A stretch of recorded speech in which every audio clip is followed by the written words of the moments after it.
చేతులు కంటిన చెడు బ్యాక్టీరియాలు. అదెలా?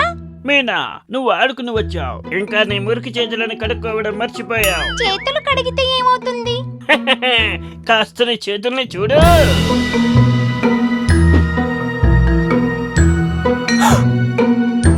ఎక్కడికి వెళుతున్నావమ్మా? సబ్బుతో చేతులు కడుక్కోవడానికి వెళ్తున్నాను.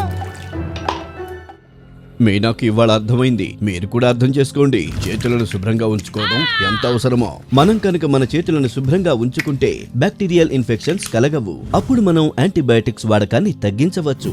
దాంతో యాంటీబయాటిక్ ప్రభావం బ్యాక్టీరియా మీద కొనసాగుతుంది. అందుకు అవసరం పరిశుభ్రంగా ఉండండి, ఆరోగ్యంగా ఉండండి.